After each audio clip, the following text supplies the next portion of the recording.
Ladies and gentlemen of Appalachia, a new treasure's been uncovered.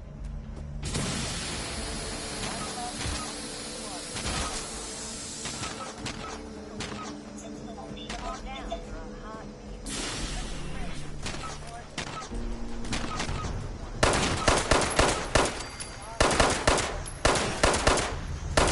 Look for the robot.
Let's talk downstairs.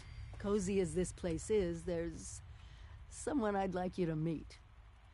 We really went overboard with this place. Feel free to look around.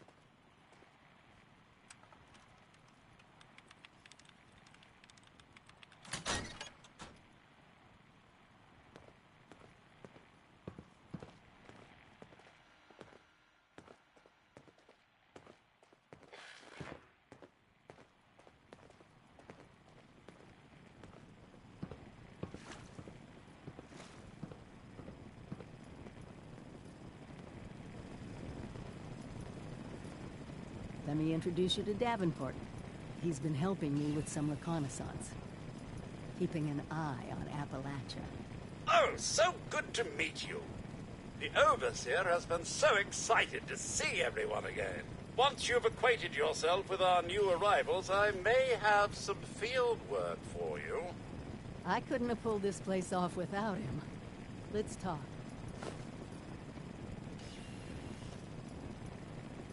I know you have questions, and we'll get to them. I have an important mission. But you're just not ready. It's too dangerous. I can't in good conscience send you on it. You need to get better gear, and sadly, better real-world training than we provided in the vault. Go to Flatwoods. The Responders had a volunteer program that I know I found helpful. Is there anything else you want to talk about? All right. Go ahead. Well, remember, it's not a scavenger hunt. I put them in place to help you on your way, even when I can't be there personally.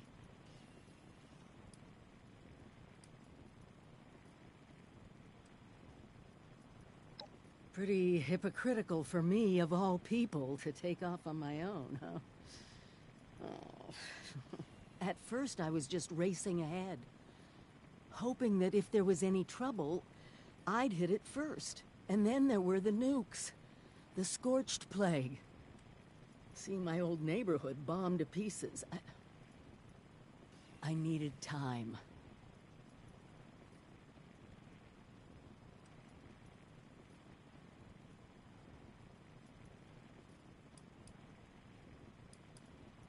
Me too. I grew up here. My parents used to live just down the hill. If there's one neighborhood I'm rebuilding first, it's this one. I wish the Responders had survived. They sound like courageous people. Sadly, all wiped out. But they automated some of their basic survival training. Just go to the church in Flatwoods, and their programs will take it from there. You just what? Seriously?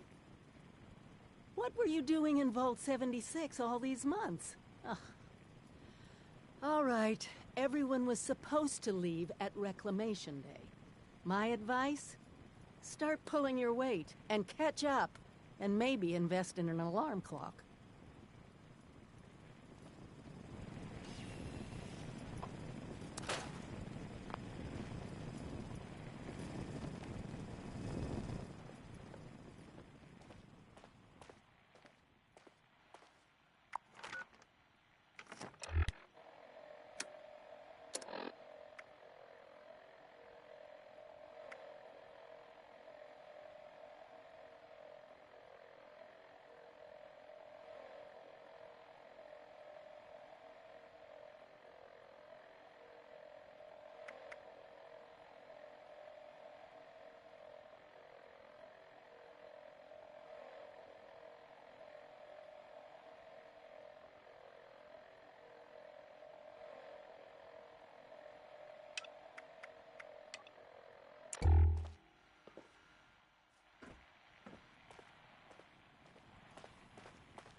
Target acquired. They say that vaults only accepted the best and the brightest of humanity. For your sake. Let's hope that's not the case.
It sure is great to see living human beings again.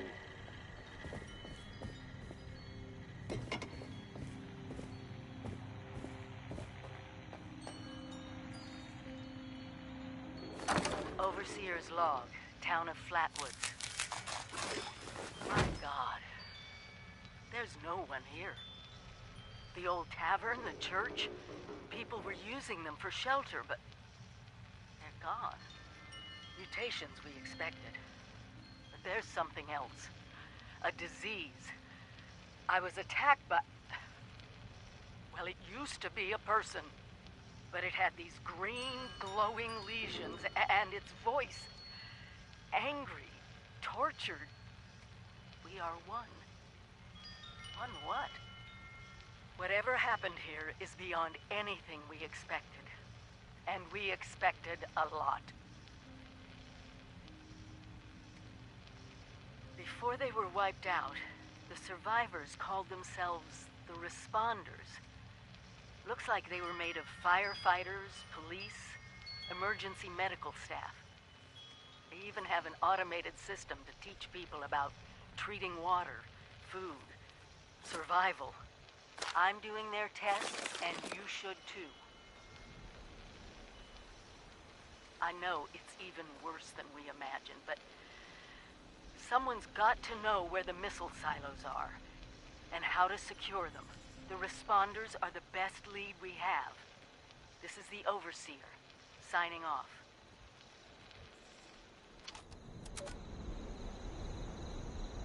Chloe's my pet. Or maybe I'm hers. I'm not sure. Are you here for the Responder training?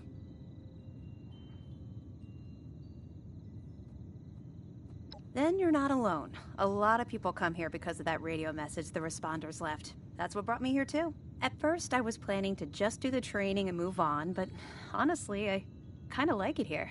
I really enjoy meeting all the people that pass through and hearing their stories. Wait a minute. Are you one of those people who was in Vault 76?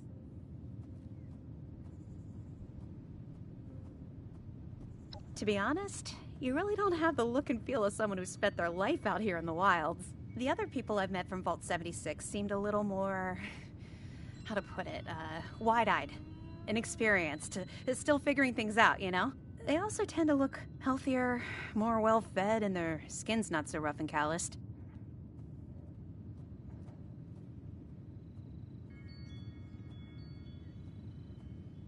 Go right ahead.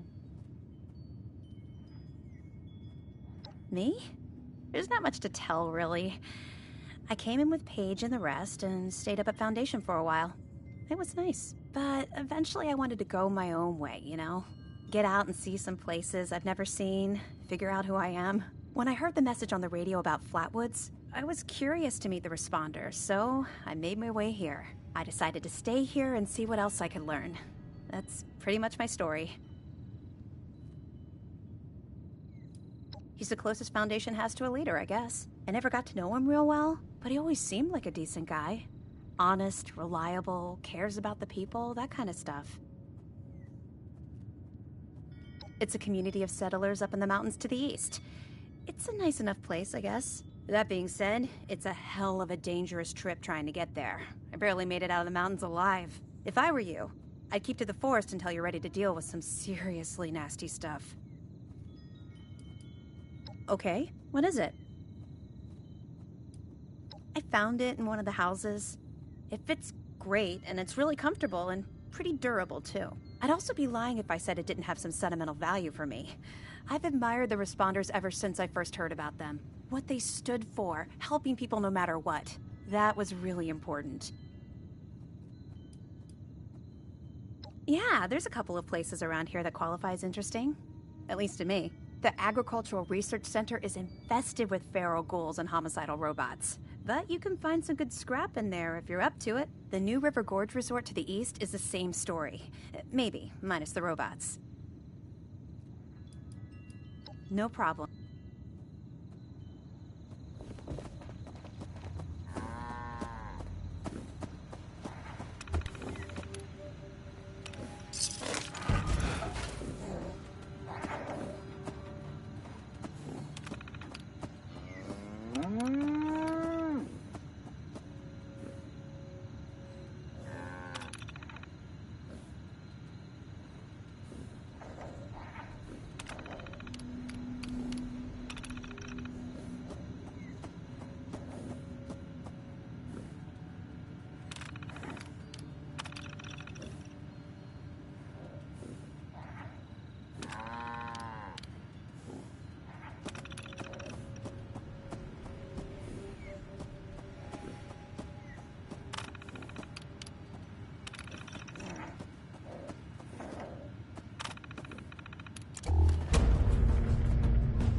evacuate civilians and take down those DASA has asked us all to document our stories for posterity, you know. It seems like a fine idea. So, hi, I am Kesha McDermott. When the bombs fell, I was in Watoga, coordinating a statewide science fair for that year's high school kids. And the theme was the future of energy. After the bombs, everything was pretty chaotic. Scavenging for food and fighting off rabid survivors. Oh, it was just a bad time all around. I found a couple of surviving kids from the high school whose parents didn't make it. And we holed up in a house in town for a while. After a bit, I was able to solder the circuitry in an old radio, and we tuned in to a broadcast from the responders. Oh, we were overjoyed. The trip from Watoga to Flatwoods, it was rough, mind you. The kids and I ran into a group of assholes in the mountains who stole our food and water. I can't tell you how happy I was to find the responders in Flatwoods. Tents for everyone, open kitchens, medical supplies, protection. We were safe. They had a problem, though. Their water sources were contaminated heavily. People were boiling water, but not long enough to make it safe. So, I stepped up and I said, I'll build a testing kit to monitor the contamination, and I will teach folks how to properly boil water. And I did. The world is getting better, but slowly. We need to make sure it doesn't relapse, too. It's going to take time and care, that's all. Well, time, care, and science.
This is my first interview with another survivor, Kesha McDermott. She found me trying to break into a Nuka-Cola machine and, showed me a different way. So, Kesha, can you tell us a bit about how we can make sure our water is safe for drinking? Try to keep it to the basics for training purposes. Oh, it's not complicated, really. Find water and strain out any big particles and chunks. Then, boil it in a pot over an open fire for a minute or two, then let it cool. Should be fine. Like, like making tea, right? Uh-huh. You joined the responders a while ago and helped develop a program to train volunteers. So, were you a survivalist prior to all of this? You could say that. I taught high school kids. I used to talk about this very thing to them. Practical application of the sciences. It's fascinating, but you never realize how important some things will be down the road, do you? I guess not. So if we were students of yours, what would you tell us about the world now? How can we survive? That's a good question, Dasa. Well, I would tell you all to remain calm and focus on surviving. The first thing you need to do is get yourself some clean drinking water. It's likely all you'll find is dirty water, but that's okay. We can fix it. Dirty water carries a small chance of disease, and it's a bit radioactive. You'll probably survive if you drink it, but you shouldn't take that risk. It's better than toxic water or nuclear waste, though, which are both very harmful and should be boiled thoroughly first. Got that, Dasa? Yes'm. Contaminated water should be boiled. Okay, that sounds easy enough. So, boiled water is safe? It's mostly safe, but still a bit radioactive. What you really want is purified water. Oh, purified water. Okay, how do I get that? You can build machines that will do it for you, and that's the most reliable way. Building them requires some space and time and plenty of materials. But on my way up here from Watoga, I found purified water occasionally in supply caches and medical kits. So, keep your eyes peeled. If I boil water and that's mostly safe, aside from a teensy bit of radiation, what about tea? Most folks around here are tea drinkers, as you know. I recall many a night sipping tea on the stoop, watching lightning bugs, and reading a book in peace and quiet. Tell me that's still okay, Kesha? Oh, bless your heart. It's probably as good as boiled water anyway. Maybe even better if you add anything medicinal to it. Some survivors add all sorts of flowers and herbs to boiled water, and they swear by it. Personally, I stick with purified water. To each their own. Okay, got it. Switching tracks a bit. I know you're awfully busy with your latest research in Flatwoods. Can you explain that a bit? Of course. I'm testing local, natural water over time in Appalachia. Gathering data, monitoring the radiation and contamination levels, all of that.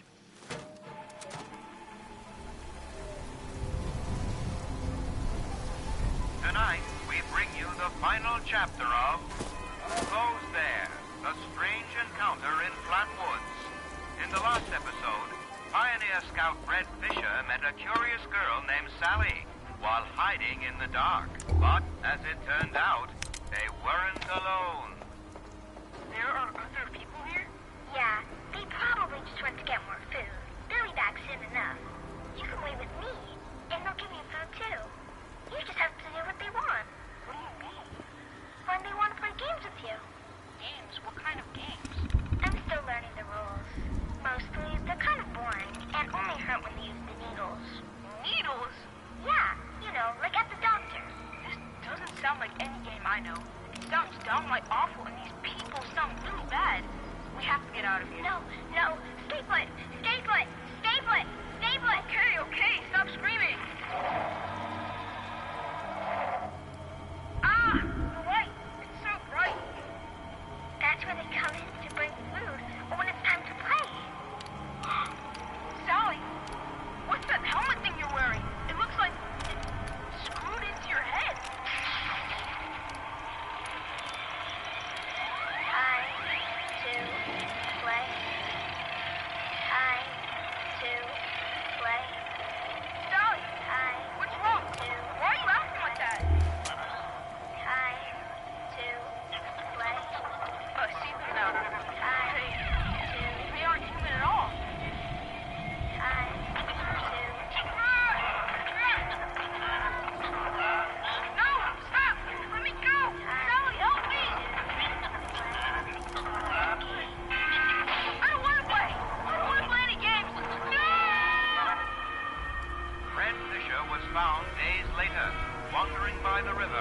outside Flatwoods.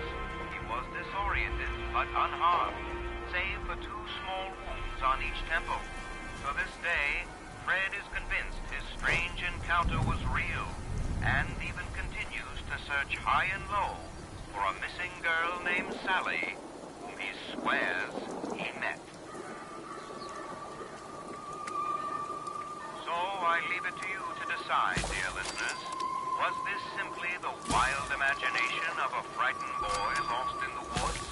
Or was Fred Fisher, in fact, abducted by brainwashing aliens from outer space?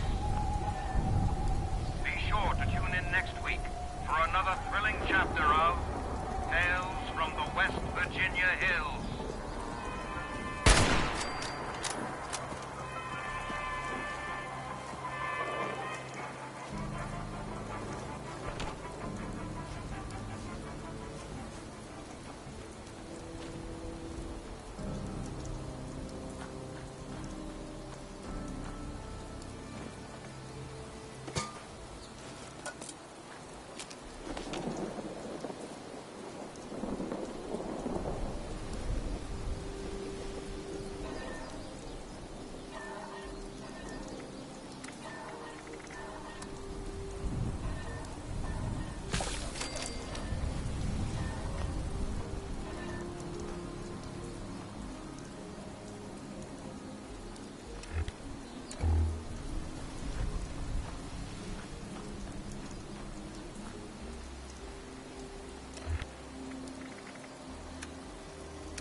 Delbert Winters here, born and raised in this very town. Lent my own church to the responders for their outpost here, and you're welcome.